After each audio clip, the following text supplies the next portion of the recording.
Bismillahirrahmanirrahim. Assalamualaikum warahmatullahi wabarakatuh. Salam sehat untuk kita semua. Hari perkuliahan hari ini saya mempersilakan kepada Saudara Safari sebagai moderator yang akan memimpin jalannya perkuliahan kita hari ini hingga selesai. Dan tempat saya persilakan kepada Saudara Safari. Ya, terima kasih, Prof. Bismillahirrahmanirrahim. Assalamualaikum warahmatullahi wabarakatuh. Assalamualaikum warahmatullahi wabarakatuh. Selamat siang, salam sejahtera untuk kita semua. Yang sama-sama kita hormati dan kita muliakan Bapak dosen pengampu mata kuliah Manajemen Strategi, Bapak Profesor Dr. Dedi Takdir Saifuddin SMSI, yang kami hormati seluruh rekan-rekan mahasiswa PPS S3 Ilmu Manajemen Universitas Halu Oleo, dan rekan-rekan kelompok 3 yang kami banggakan.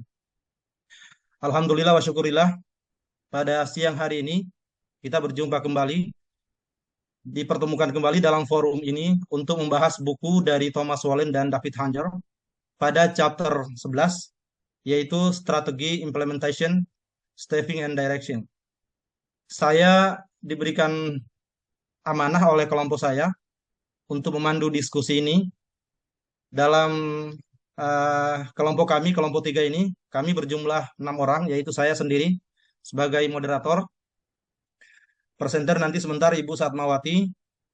Kemudian lalu nanti ada rekan-rekan yang akan memberikan respon atas pertanyaan, tanggapan dari teman-teman semua, yaitu ada Ibu Siti Marlina, ada Pak Safarudin, ada Ibu Sofia Nurkartika, dan Mas Rian Pratama Mandala Putra. Baik rekan-rekan, bahasan buku ini sangat menarik tentunya, karena kita sudah membahas bab selanjutnya, bahwa suatu strategi itu tidak cukup hanya dirumuskan, namun perlu diimplementasikan. Dalam konteks itu maka manusia memiliki peran penting dalam menjalankan strategi yang sudah direncanakan. Oleh karena itu pada kesempatan ini kelompok kami akan memaparkan hasil review buku dari bab 11. Dan oleh karena itu kami juga mengharapkan perhatian dari kita semua. Presenter nanti akan dibawakan oleh Ibu Satma. Waktu yang kita berikan sekitar 15 menit. Dan selanjutnya nanti kita akan lanjutkan dengan sesi diskusi dan pendalaman materi. Teman-teman juga nanti bisa menuliskan pertanyaannya di kolom chat. Staffing atau penataan staf, implementasi strategi dan kebijakan baru sering menimbulkan prioritas baru dalam manajemen sumber daya manusia yang berbeda atau sumber daya manusia yang tersedia. Beberapa perubahan tersebut adalah memperkerjakan orang baru dengan keterampilan baru, memecat pekerja yang tidak memiliki keterampilan, dan melatih kembali karyawan yang sudah ada. Jika strategi pertumbuhan yang akan dilaksanakan orang-orang baru mungkin perlu dipekerjakan dan dilatih. Orang-orang yang berpengalaman dengan keterampilan yang diperlukan harus dipromosikan ke posisi manajerial yang baru dibuat. Ketika sebuah perusahaan mengikuti pertumbuhan melalui strategi akuisisi, kemungkinan perlu untuk mengganti beberapa manajer di perusahaan yang diakuisisi. Jika sebuah perusahaan mengadopsi strategi perampingan, namun sejumlah besar orang mungkin perlu diberhentikan atau dipecat, dan manajemen puncak serta manajemen divisi perlu menentukan kriteria yang akan digunakan dalam membuat keputusan personal tersebut. Staffing follow strategi. Yang pertama yaitu perubahan dalam kebutuhan merekrut dan melatih. Setelah sebuah strategi baru dirumuskan, berbagai jenis sumber daya manusia mungkin dibutuhkan untuk mengisi posisi-posisi tertentu, atau karyawan yang ada sekarang mungkin perlu dilatih kembali untuk dapat mengimplementasi strategi baru. Yang kedua yaitu menyesuaikan manajer dengan strategi.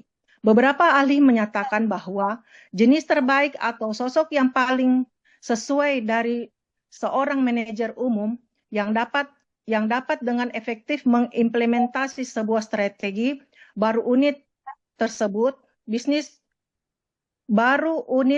tersebut. Eksekutif tipe yang pertama yaitu dynamic industry expert concentration. Yang kedua yaitu analytical portfolio manager diversification. Yang ketiga yaitu Caution profit planner atau stability. Yang keempat yaitu turnover spesialis, weak company atau active market. Yang kelima yaitu profesional liquidator atau company can be saved. Selection and management development. Seleksi dan pengembangan adalah hal yang sangat penting, tidak hanya untuk memastikan bahwa perusahaan telah merekrut orang-orang yang memiliki panduan keahlian dan pengalaman yang tepat, tetapi juga untuk membantu mereka berkembang dalam pekerjaannya untuk mempersiapkan mereka pada posisi yang akan datang. Abilities and potential. Yang pertama yaitu performance. Performance appraisal system menentukan promosi dengan cara memperhatikan performance yang terbaik di antara karyawan yang berada di lingkungan perusahaan. Yang kedua yaitu assessment centers. Cara memilih karyawan melalui lembaga khusus. Teknik yang dikembangkan adalah interview, permainan manajemen, diskusi tanpa pemimpin, analisis kasus, latihan pengambilan keputusan, dan presentasi oral untuk menilai kemampuan karyawan. Yang ketiga yaitu job rotation. Memastikan bahwa karyawan memperoleh kombinasi pengalaman guru menyongsong tanggung jawab yang akan datang. On overview. Downsizing. Kadang-kadang disebut night seizing atau perubahan ukuran, mengacu pada penghapusan posisi atau pekerjaan yang direncanakan. Program ini sering digunakan untuk menerapkan strategi PHK. Program semacam itu dapat memberikan beberapa manfaat jangka pendek seperti menaikkan harga saham perusahaan, namun jika dilakukan dengan benar, pendampingan dapat menghasilkan produktivitas yang lebih sedikit, bukan lebih. Problems, recruitment, strategi PHK yang baik dapat diterapkan dengan baik dalam hal pengorganisasian terapi buruk dalam hal kepegawaian. Situasi dapat berkembang di mana PHK memakan dirinya sendiri dan bertindak untuk lebih melemahkan alih-alih memperkuat perusahaan. Penelitian menunjukkan bahwa perusahaan yang melakukan program pemotongan biaya 4 kali lebih mungkin daripada yang lain untuk memangkas biaya lain, biasanya dengan mengurangi staf. Pertimbangan pedoman berikut yang telah diusulkan untuk perampingan yang berhasil. Pertama itu putuskan kontrak dengan pekerjaan yang pihak lain mampu mengerjakannya dengan lebih mudah. Eliminasi pekerjaan yang tidak perlu, bukan melakukan pemotongan di berbagai bidang. Komunikasi alasan mengambil tindakan perampingan, rencanakan efisiensi jangka panjang. Pengembangan nilai tambah pekerjaan untuk menyeimbangkan pengurangan pekerjaan, melakukan investasi pada karyawan yang selamat dari program perampingan. Yang kedua yaitu leading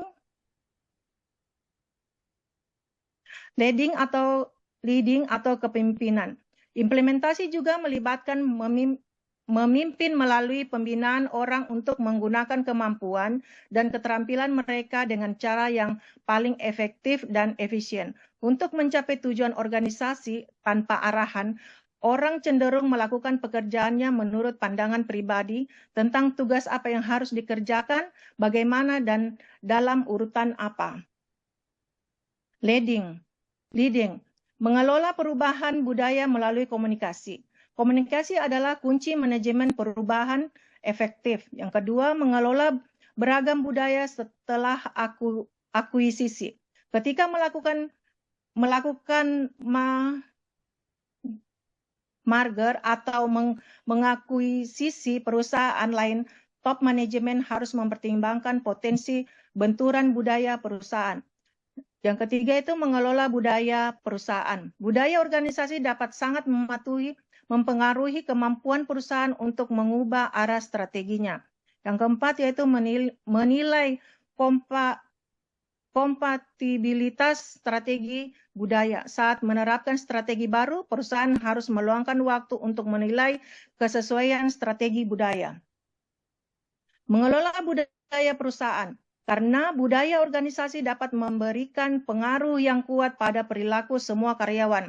Budaya organisasi dapat sangat memengaruhi kemampuan perusahaan untuk mengubah arah strateginya. Budaya perusahaan memiliki kecenderungan kuat untuk menolak perubahan karena alasan keberadaannya seringkali bertumpu pada pelestarian hubungan dan pola perilaku yang stabil. Mengelola perubahan budaya melalui komunikasi. Perubahan strategi harus dikomunikasikan kepada pekerja, tidak hanya dalam buletin dan pidato, tetapi juga dalam pelatihan dan program pengembangan. Perusahaan di mana perubahan budaya besar telah berhasil terjadi memiliki karakteristik yang sama, yaitu CEO atau top manager lainnya memiliki visi strategi tentang akan menjadi apa perusahaan dan komunikasi visi tersebut kepada karyawan di semua tingkatan. Kinerja perusahaan saat ini dibandingkan dengan pesaing dan terus diperbaharui. Yang kedua yaitu visi tersebut diterjemahkan ke dalam elemen kunci yang diperlukan untuk mencapai visi tersebut. Misalnya, jika visi menurut perusahaan untuk menjadi pemimpin dalam kualitas atau layanan, aspek kualitas dan layanan diarahkan untuk ditingkatkan dan sistem pengukuran yang tepat dikembangkan untuk memantaunya. Langkah-langkah ini dikomunikasikan secara luas melalui kontes, pengakuan formal dan informal, dan imbalan uang di antara perangkat lainnya.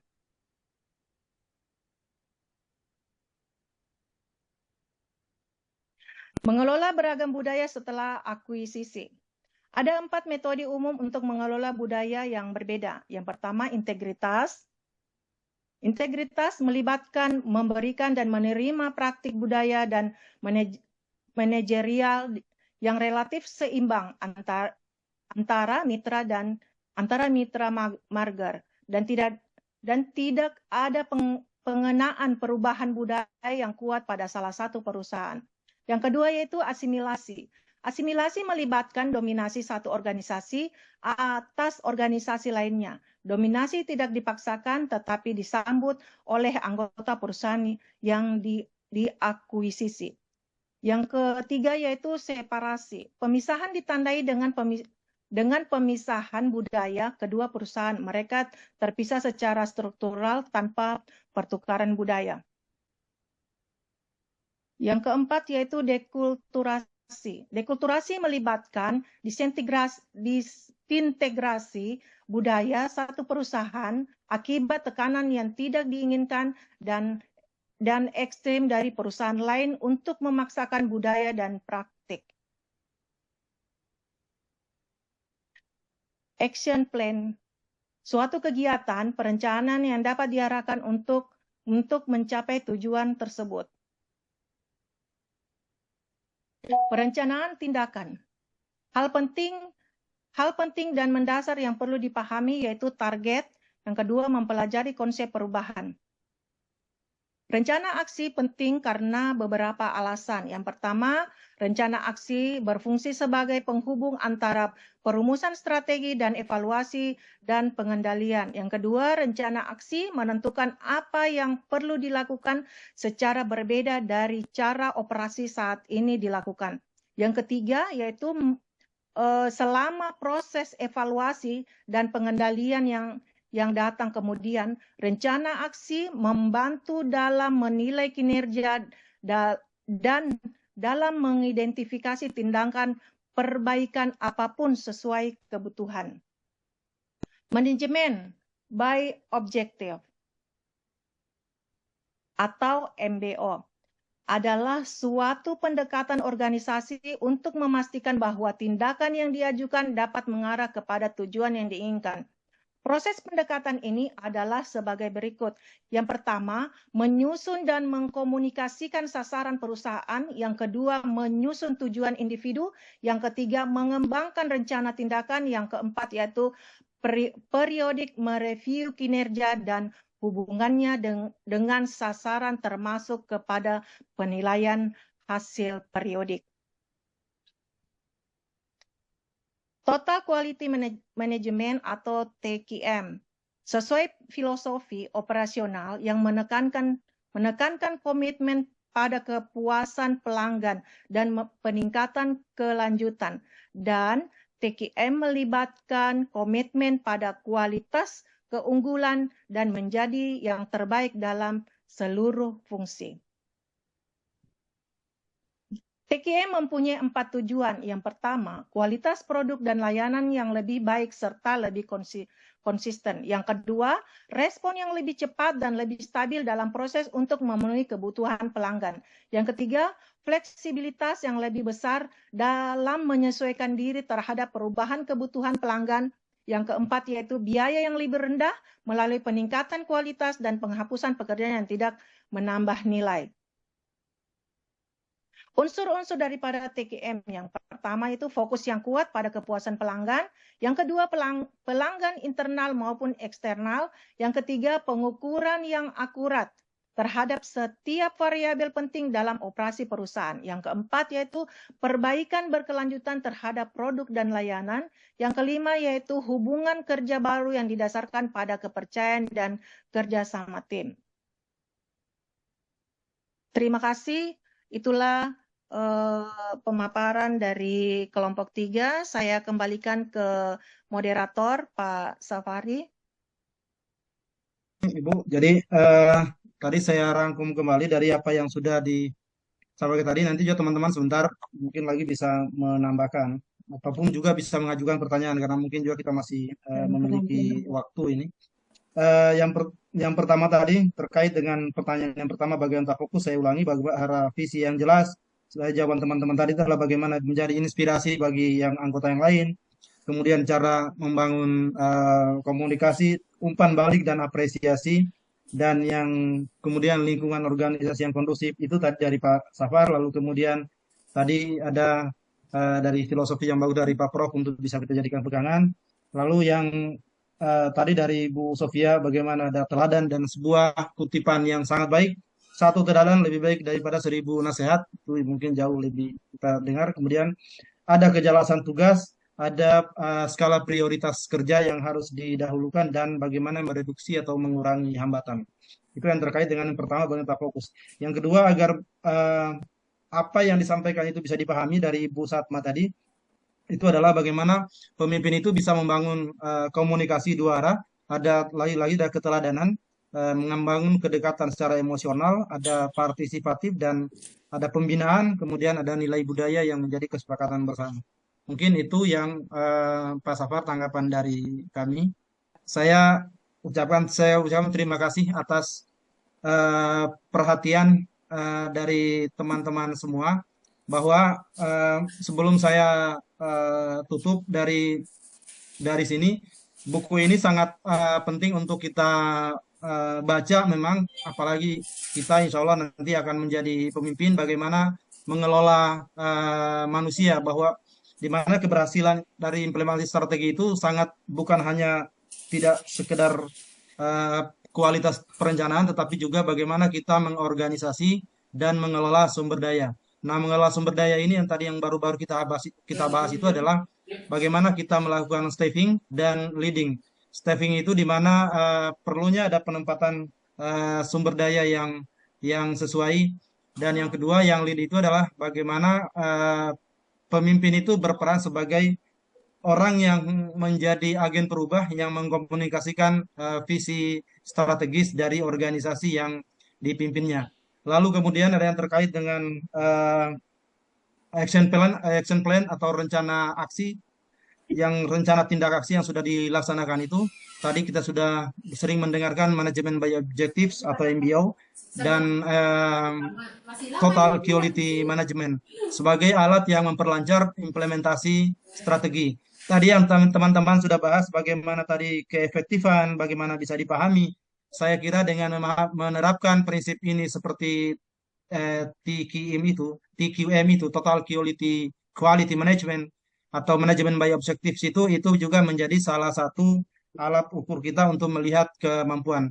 Oleh karena itu, maka buku ini sangat baik sekali untuk menegaskan bahwa implementasi strategi itu adalah proses yang multidimensional, maka penyesuaian struktur dalam pengelolaan organisasi sumber manusia itu sangat diharapkan. Mungkin itu saja yang dapat kami sampaikan, Prof, pada pertemuan ini. Mohon maaf jika barangkali ada hal-hal yang kurang dari kami atas nama kelompok 3, mungkin kurang mengadopsi pendapat dari teman-teman semua. Insya Allah pada diskusi-diskusi selanjutnya kita bisa berkembang jauh lebih baik lagi. Mungkin demikian dari kami. Mohon maaf sekali lagi. Terima kasih Pak Prof atas kesempatan yang diberikan kepada kami, kepada dari teman kelompok 3, dan terima kasih juga teman-teman kelompok lain yang sudah memberikan tanggapan tadi kepada kelompok kami. Terima kasih. Assalamualaikum warahmatullahi wabarakatuh. Waalaikumsalam warahmatullahi wabarakatuh. Saya kira kita aplaus dulu untuk moderator dengan baik membawakan perannya luar biasa, mantap. Ya, sekaligus juga kita aplaus juga buat presenter kelompok ini, luar biasa juga. Terima kasih, Prof. Kemudian juga kepada para penanya maupun penjawab. Saya kira luar biasa, saya senang. Dengan demikian berakhir sudah perkuliahan kita untuk mendengarkan presentasi dan diskusi dari kelompok 3. Sekian, Assalamualaikum warahmatullahi wabarakatuh.